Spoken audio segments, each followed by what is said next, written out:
Hi, good afternoon, everyone, and welcome to a sunny Monday. I'm finally found some time to pop in here and get some bite-sized learning. This should have been done last month for April, but my weeks are just ticking by with all the things that I'm trying to do, and with a lot of stuff going on outside the business with my own life and home over the last couple of weeks and weeks to come. So popping in now. You're probably going to get 2 bite-sized learnings this month. I'm popping in now to do last month's, and I'm talking about busy with clients. Okay, I know some of you might go, oh, but I'm not, I'm struggling, I'm trying to find clients. That's all the other videos and bite-sized learning and other bits and pieces I've got going on. So this one though, if you're busy with clients, and I know I've got a few members that are out there with that, but I know a few therapists are busy with clients, but they're not getting anything else done. Or they're saying to me when I'm talking about all the other different aspects of running a business, so there's the marketing, there's the bookkeeping, there's the accounts, end of year accounts, there's creating the social media posts, the blogs, the videos, the freebies, the newsletters. When I'm talking about all of that, they're going, well, I haven't got time. How can I do all that? I haven't got time.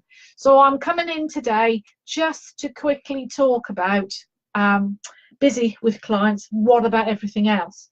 So this is working, on your business. Now, what I want you to think about is when you go on a holiday or a trip, what do? Do you just get in the car and go? And go wherever the direction takes you, or whatever the car takes you, or whatever you want to do. I know that spontaneity is wonderful, but do you just get in the car and go and drive? Or same with like a holiday, do you just turn up at an airport and go, oh right, I'll go on that flight and I'll go there? No, you normally plan, don't you? You normally have an end destination of where you want to go to. And if you're going abroad, then you're picking where you want to go to in the world, what country, what airport you want to land at, what hotel you want to stay at, how long for, how you're going to get from airport to the hotel. So you're always putting these bits in to, into your planning. Same as if you're doing a trip in the country. So say like I'm going to go to Glastonbury, right? I know I'm going to go to Glastonbury. I'm going to get up in the morning and I'm going to go to Glastonbury. So do I get in the car and just go? Well, yes, if I know my way, but I've got to put petrol in the car to make sure I'm all okay. Make sure that the car, that's normally has its MOT, its servicing. Make sure that the car's going to run okay. I've got the AA thing with me. I've got all my insurance. I've got all those details with me. Car's full of petrol. And then I put the sat nav on to guide me to Glastonbury and I drive along. So it always takes a bit of planning, always takes a bit of scheduling and a bit of planning to get from A to B. So how are you with your business? Do you just wing it? Do it on the fly, do it whenever you've got the time, you do it when, oh well, I got some time here, I'll do a bit here, I'll do a bit there, and you mainly concentrate on your clients you've got, that you're working hands-on with your clients, and the other bits just fit in whenever? Or do you have a plan of action? Do you have an agenda? And this is what I want to talk to you today about, is making your life much easier, that your business will run along and will tick along behind the scenes while you're with your clients. Because you've got to have that safety net. You just can't keep working with your clients and thinking your clients will stay with you forever. Your clients will always be there, because some clients will book with you just the once. Some you hope will maybe have a session of 6. Some may see you every week, some may see you once a month, some may drop in and out of your life. So what goes on behind the scenes then? Are you marketing, looking for more clients? Are you working with the clients you've got and keeping them in touch, reminding them that you're still in business? Do you have a system in place that keeps all these things going? Because whenever we start our business, we all enthusiasm, it's great, yes, going to run a business, going to run a mobile holistic business, I'm going to have all these clients and I'm going to be so busy, it's wonderful. And then it's like, hang on, you've got to do a bit of something there. You've got to not only just tell the universe that you're going to have this wonderful business, but you've got to put some stuff there in place to actually get the clients to find you. You've got to, you know, be able to market yourself, to be able to promote yourself, to be able to be visible, to clients to see, your fans and followers and people to be able to see that you exist. So it's on about having the social media in place, maybe having the website or a Google My Business listing, or your leaflets or your business cards, your branding. There's all this stuff that goes on behind the scenes that we don't realize that we need when we need to start this business. You can't just cajole and push and tempt people to come and have the business, come and book with you. You've got to know your marketing. You've got to know the sales. You've got to know of talking to people and why, sharing the benefits of why they should book with you and nobody else. So this is all about learning. This is all about like having a school day every day. So you're learning something new that you can put into the business, but it's also working on your business. We're always on about having so many hats. You know, there's the bookkeeping hat, there's the accounts hat, there's the social media hat, there's the admin hat, there's the video hat, there's the training hat. There's so many hats that we put on to run our business, but we can't be expected to be an expert in everything. We are an expert as therapists. We are an expert in our reflexology, in our massage, in our facials, in our hypnotherapy, in our Indian head massage. Everything that we've trained for, we are that expert in complementary therapies, or beauty, or hairdressing, whatever it is you do. That's what our expertise is. Okay? Now, if you can, you learn about other things. So you learn about the marketing, you learn about the social media. So you do things that you can help you to get your business out there. So, you know, you're learning about computers and Windows or Mac or whatever it is you're using, so that you can maybe use MailChimp and put together a newsletter to get that out to your clients every month. All these bits of learning and training you still do, but you're not still the expert in it. Now, the reason I'm mentioning this is because what you've got to do, if you list all the jobs that you do and the different hats you wear, you will find there's some jobs that you love and there's some tasks that you hate to do. So we all know we love our therapies and that's why we do it. But what I want you to do is to list all the other tasks that you do, all the other jobs that you do in your business. And there is the bookkeeping, there's the end of your accounts, there's the social media, there's your website maintenance, all these different things. Do you like doing them or not? I'm a Facebook addict, so I love doing Facebook. Pretty much used to now doing videos. They're not professional and brilliant, but they're good enough for me and I'm happy with them. But I dislike bookkeeping. I dislike accounts. What other things you've got there that you want to do? Newsletters. You know, do you like doing them?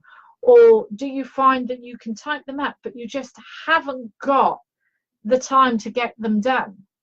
So I want you to look at and list all the hello, hiya, very useful, oh, thank you. I want you to be able to list and then write down there, is it something that you like? Is it something that you can do? Is it something you like doing? Or do you want to get rid of it? Because I want you to think about outsourcing. I outsourcing my bookkeeping and my end of year accounts to my accountant. I get that out of the way. I'm useless with numbers, so that goes. When I first started the academy, what with the therapies and the FHT group that I run and networking and everything else, I didn't have time to do it all. And I was creating online courses.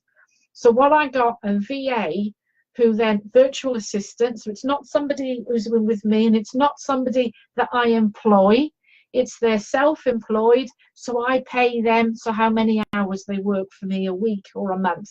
So I had a VA for the first year, 2 years, because she set up all my invites for all the live workshops I ran, and she transcribed all my online courses I was creating. So she was taking the audio from the online courses and creating it into workbooks. That was brilliant for 2 years. We did that. Then I didn't have enough hours for her to do, so she'd left. I've carried on doing things myself. I'm now at a stage that I need a VA or a personal assistant or someone to do lots of typing and admin for me, because I haven't got the time. I want to concentrate on my therapy clients, and I want to concentrate on my academy and working with you and doing these videos and doing the things I like. So I want to spend time with that, and I want to do a bit of networking, and I want time for me. I want time for myself to have my trips to Glastonbury, or take a trip out to Leonardsley, or to have time, that a bit of, me time. So where do I fit in the time to create my monthly module books? Where do I find the time to create my newsletters? Where do I find the time to create my social media posts? Where do I find the time to even invoice or follow up with some therapists? So this is where outsourcing comes in. And this is where I will eventually now, in the next week or so, be getting a VA who will start for me in June, who will do these tasks. It may not be that you have enough hours to offer a VA. It may be that you don't have enough money to offer a VA. But just think that if they're doing that hour for you, you can be that hour working on a client. So you can be earning the money to pay them. Also, think about it. Why will you go and do courses to learn about bookkeeping and whatever, when there are bookkeepers and accountants there who can do your accounts for you? I know it's cheaper if you do it, but just think what might take you a day or so on training, and then a day or so to do your accounts or your bookkeeping every month. And I know, before they shout at me, I've got therapists who are managing it very well. And if you can do that, that's brilliant. But if you're anything like me, it takes me days, hours to used to be able to do my bookkeeping, to get my head around it and be able to do it right. So it's better for me to go and hand it over to a bookkeeper who can do it very, very quickly in a short amount of time. It's not going to cost me so much money. Same as end year accounts. I know she's doing it right. What would you think if an accountant or bookkeeper went and done a massage course for a weekend and was then treating your friends and family with massage? Doesn't seem right, does it? Doesn't have the right appeal. That, an accountant or a bookkeeper might end up doing, massage that you could be doing. So why are we doing jobs that other people can be doing? Let's concentrate on what we know best. You still need to do a bit of marketing and a bit of planning yourself, obviously. But if you can get a VA that does your MailChimp, maybe your newsletters for you, or can schedule social media posts for you, and then you can just drop in live on, live now and again. Or you may want a VA to invoice. Maybe you work at a home and you've got invoicing that needs to be done every month, or a couple of homes. They can do that invoicing for you, so you can concentrate on working with your clients. So it's different things like that you just think, oh, you roll your eyes and think, oh, I've got to do that today. Put it out to somebody else. If you really can't get a VA or outsource it, then schedule it in your diary. Sunday night planning, I think, is great. That's when I schedule my posts in for the week ahead. So I schedule them in. So I do that on a Sunday night. I will schedule it the week ahead. I will also then look and prioritize what tasks need doing for the forthcoming week. And I will actually schedule them into my diary, onto my online diary. So around my clients, I will type in and schedule in, like an appointment, when I've got to do any bit of training, when I've got a meeting with a therapist, when I've got what that task I've got to do, or if I've got any bookkeeping to do. Well, not that I've got to do that anymore, but if I've got to design any freebies or design any photos or anything like that, I actually schedule them into my online diary, because it can always be moved. If I got a client that wants to book up, I can always book that client in and move that around. But if I don't schedule it into my diary, I'll then come, oh, right, it's 3 o'clock in the afternoon. What am I going to do now? oh, I'm quiet, let me just have a look, maybe I'll just do the odd post. If you've got some planning, if you've got an agenda and an idea of what you want to achieve, it's so much better, and you can be so much more productive and getting things done and working on your business, getting that done, than just dipping in and out and you're not sure what you're doing. You can also leave yourself totally overwhelmed if you've got a huge to-do list and that to-do list keeps getting longer, but you don't seem to be doing anything with it. So take a look, because if you can work it out and then, even the night before, look at your diary, look at your planner and see what you can schedule in, what tasks to do, because that gives you less overwhelm, gives you a better night's sleep. You're not stressing and worrying about it. It's not buzzing around in your head. It seems so much easier and so much better to deal with. So that's so much easier than, stressing and worrying about it if you're writing it down. Schedule it all in, see what you can do. Also, remember, any content and stuff that you've got there, you can repurpose. You don't have to keep creating new content. You can reuse it and repurpose it. All right, so that's what I'm hoping that helps. It gives you some ideas. If you want to come in and have a chat with me about it, if you're finding it all overwhelming, if you're not thinking, oh, I haven't got time to do all of this, I can have a chat with you. Ring me, message me, email me, and we can find a time to have a Zoom conversation and we can have a chat, and I can help you create your schedule. I can help you to develop, to get these marketing pillars in place, and to think, find out how you can fit these things in and around your clients. Because it may be you might need to tap out and find out 90 minutes a day to work on your business. It might be that you can just schedule these things in around your clients. But I hope that helps. That's a quick bit of bite-sized learning for you today in how you can work on everything else while you're busy with your clients. I'll speak to you again soon. Take care. Bye.